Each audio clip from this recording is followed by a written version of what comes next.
In today's video, I'm going to show you the biomechanics of the most beautiful shot in tennis, the one-handed backhand.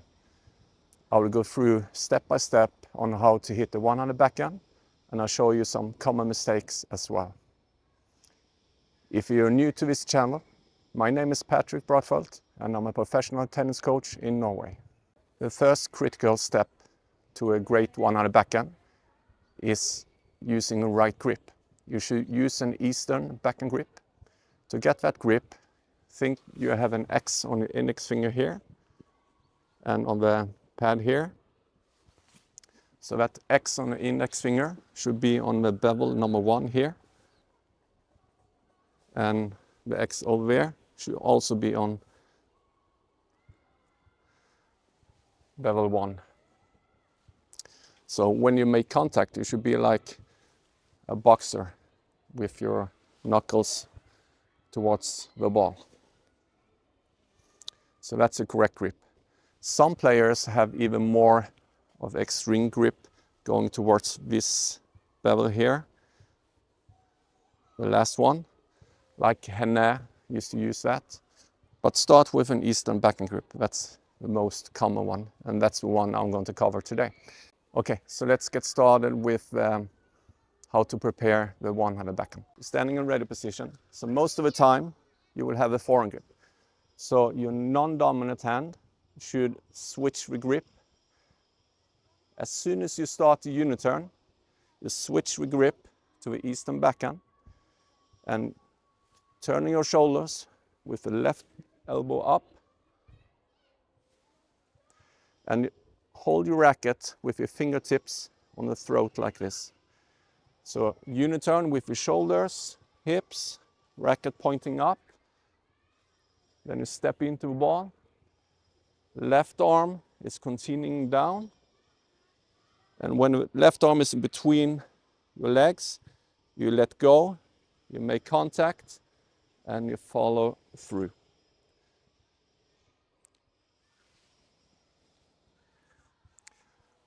So let's show it from the side as well.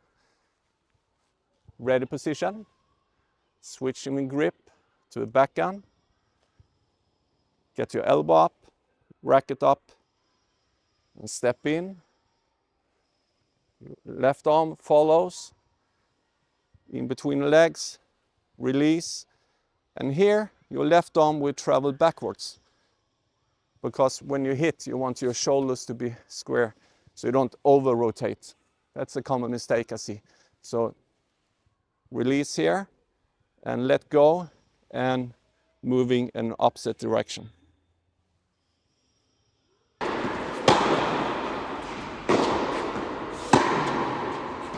If you're hitting a faster ball, you don't have time to take your elbow up like this. You want a shorter swing, just keep it down. So you get your elbow back here and keep it down. Then you can make it shorter, more compact, but it's the same down, contact, and up through. So it's all depending on what type of ball that you're receiving. Return, you want a shorter swing. Regular shot from the baseline, you want a bigger swing. A common mistake I see is when you're getting down into this position. I see this with a racket, that the butt cap is pointing towards the ball. But on a one-handed backhand, you want to be in this position. The Federer has his butt cap pointing towards the fence, side fence. In his racket, strings were pointing back. And then he went out. You see, Tsitsipas doesn't have that much, but he still has some. It's pointing towards the net post, 45 degrees, and he goes out. So make sure your butt cap is either pointing this much or at least this much. Don't be like, have your racket this way here. That's a common mistake I see. And the reason why for that is what will happen if you're holding this way is many people is leading with their elbow. So what that means, they will hit backhand like this. You can see my arm is bent and then the muscle will ball and the contact will go, the strings will go to that side. So it's a short contact zone. And many of those people also have problems with their elbow, tennis elbow pains. So to correct that, make sure when you get down here, you have elbow up and you get down into this slot position here, and then you go out. Contact and follow through. Another common mistake I see is not using the non-dominant hand. Might look something like this. Or like this. So what the non-dominant hand is doing is have a control of your racket, letting you have more control. So like I said, you should use it the whole way down into the, just between the legs here. You release, and then the arm should go back and up. So when I finish, I have like 45 degrees towards the net here with a chest. So the reason for left hand going back is because you want more linear when you make contact. If you have it in front of you, look at this, what happens? You have a contact like this and the contact zone will go that way. You want it towards the target where you're hitting. So that's why you have to move this back somehow, because then you have longer contact zone, contact and zone.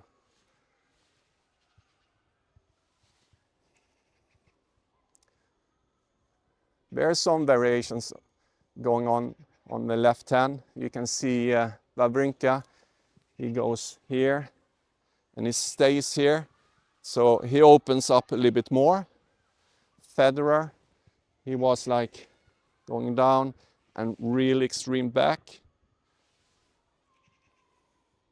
You should do what fits your game the best. I mean, Wawrinka has the best one, so if I would copy someone, I would copy his backhand. Another common mistake I see is just having arm straight here and muscling a ball like this. So the reason you want your racket head up is because you're using the gravity. Bam! You'll be more free into the shot. So use the gravity. You will get much more acceleration into the ball and either topspin or power on the shot.